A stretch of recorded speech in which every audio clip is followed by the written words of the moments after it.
Nggak terima Yakut dihajar soal gonggongan anjing dan pengeras suara Kemenak bilang. Sebenarnya sangat baik. Jadi beda lah dengan apa yang dikritik orang mengenai apa yang mungkin hanya persoalan komunikasi aja. Iya, yang soal membandingkan itu ya, memang. Betul, soal perbandingan itu saya kira Ya. Yakut sebagai menteri tidak bermaksud seperti itu. Maksudnya mungkin baik, lebih pada substansinya. Ya. Apa maksud beliau saya kira sangat baik. Kenapa? Karena apa yang dikeluarkan sebagai surat edaran itu sejalan dengan hasil ijtima ulama Komisi Fatwa Majelis Ulama Indonesia pada tahun 2021 yang intinya itu bahwa bagaimana agar persoalan-persoalan yang berhubungan dengan kita beribadah, terutama kalau di musola dan masjid itu memang ada dimensi yang disebut dengan dimensi syiar. Dimensi syiar itu ya di mana kita azan ya harus didengar orang, karena memang syiarnya agama seperti itu. Bagian dari rangkaian ibadah. Oleh karena itu sebenarnya dalam ijtima ulama itu sudah ditegaskan bagaimana agar itu diatur sedemikian rupa agar menjadi nyaman pada semua orang, tapi ibadah tetap berlangsung dengan baik. Tapi di desa-desa, di kampung-kampung, di mana masyarakatnya sangat tidak heterogen begitu, aktivitasnya juga sama-sama saja dan sudah menikmati apa yang selama ini berjalan,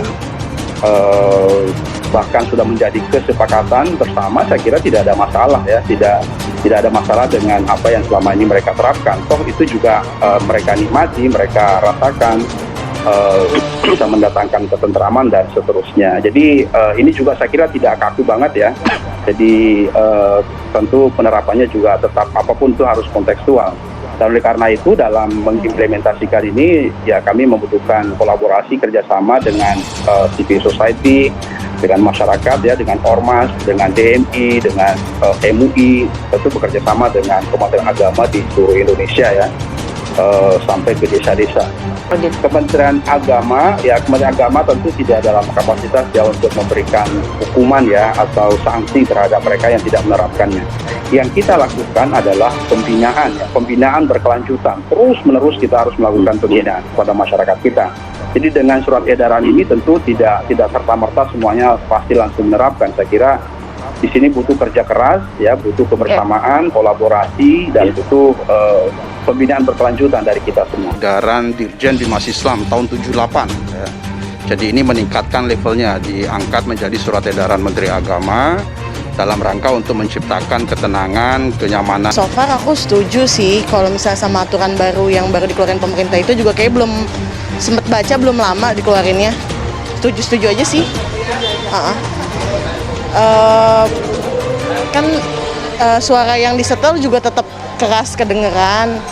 Cuman mungkin agamanya selain muslim atau minoritas jadi lebih kenyamanan bersama aja sih. Kementerian Agama atau Kemenak mengklarifikasi soal Menteri Agama Yakut Khalil Nqumas yang mengeluarkan pernyataan kontroversial karena dianggap telah menganalogikan suara azan dengan omongan gonggongan anjing. Hal itu diungkapkan Yakut menyusul diterbitkannya surat edaran SE nomor 5 tahun 2022 tentang pedoman penggunaan pengeras suara di masjid dan musola. Terkait hal itu, Pelaksana Tugas atau PLT Kepala Biro Humas Data dan Informasi Kemenak Tholib Al-Asyar mengklaim jika pernyataan Menak Yakut bukan untuk membanding-bandingkan suara azan dengan gonggongan anjing. Dia pun menyayangkan ramainya pemberitaan soal Yakut membandingkan dua hal itu. Menak sama sekali tidak membandingkan suara azan dengan suara anjing, tapi Menak sedang mencontohkan tentang pentingnya pengaturan kebisingan pengeras suara. Dia menjelaskan kronologi pernyataan Yakut yang kini muncul dan memicu kontroversi. Menurutnya, ditanya wartawan tentang SE tentang pedoman penggunaan toa masjid, Menak Yakut mengatakan dalam hidup di masyarakat yang plural diperlukan toleransi. Dengan itu, kata dia,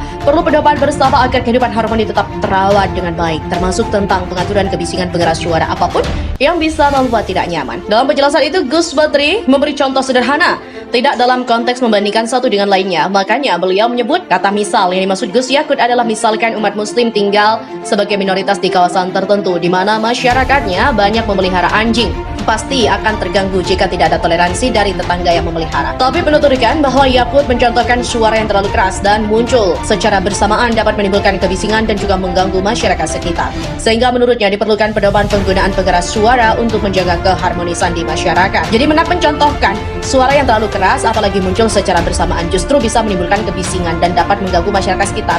Karena itu perlu ada pedoman penggunaan pengeras suara, perlu ada toleransi agar keharmonisan dalam bermasyarakat dapat terjaga. Jadi, dengan adanya pedoman penggunaan pengeras suara ini, umat muslim yang mayoritas justru menunjukkan toleransi kepada yang lain sehingga keharmonisan dalam bermasyarakat itu dapat terjaga.